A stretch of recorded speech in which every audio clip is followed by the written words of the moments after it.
Troubled waters, rising tensions in the South China Sea. The South China Sea is a tinderbox. Tensions are rising between China and its neighbors. The United States is deeply involved.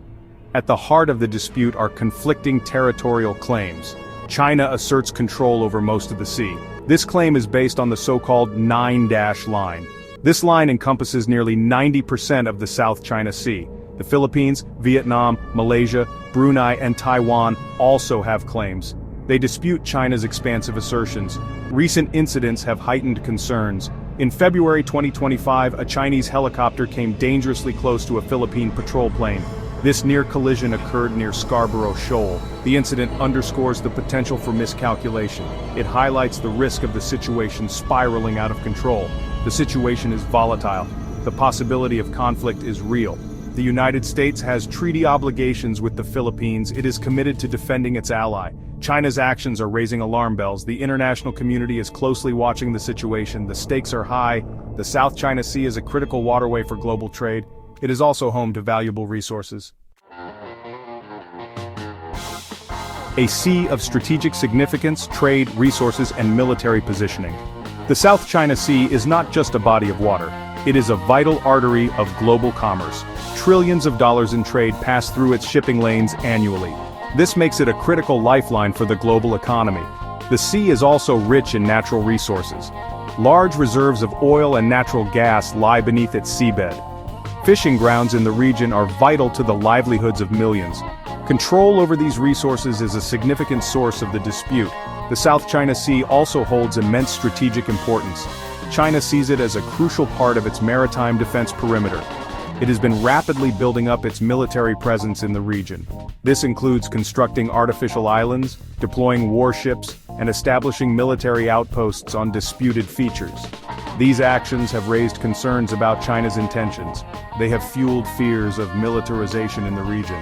The United States and its allies are pushing back.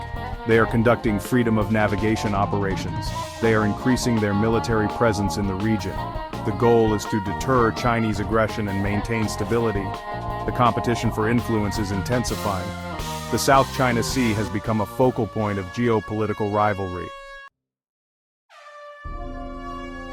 Conflicting claims and China's assertive stance. The 9-line and beyond. China's claim to the South China Sea is sweeping.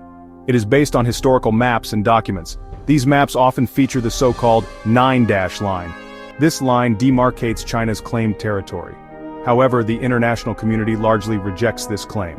The United Nations Convention on the Law of the Sea, or UNCLOS, provides a framework for maritime claims. China is a signatory to UNCLOS, but it often disregards its provisions in the South China Sea. China has become increasingly assertive in asserting its claims.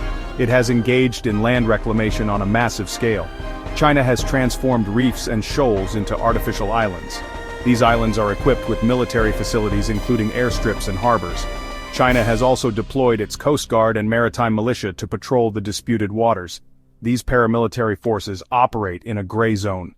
They blur the lines between civilian and military activities. This makes it difficult for other nations to respond effectively.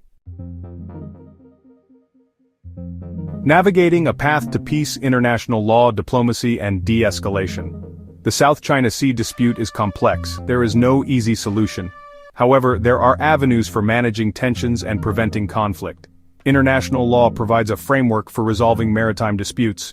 The 2016 ruling by the Permanent Court of Arbitration in The Hague invalidated China's claims based on the 9-line. While China rejected the ruling, it remains a significant legal precedent. Diplomacy is essential.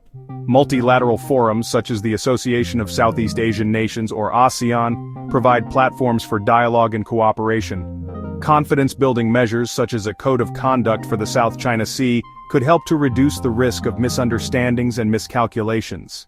Transparency and communication are crucial. Open lines of communication between China and other claimant states can help to prevent incidents at sea from escalating into major crises. The international community has a role to play. Supporting international law, promoting dialogue, and upholding freedom of navigation are essential for maintaining peace and stability in the South China Sea. The stakes are too high to allow this volatile situation to spiral out of control. A collective effort is needed to navigate a path toward a peaceful resolution.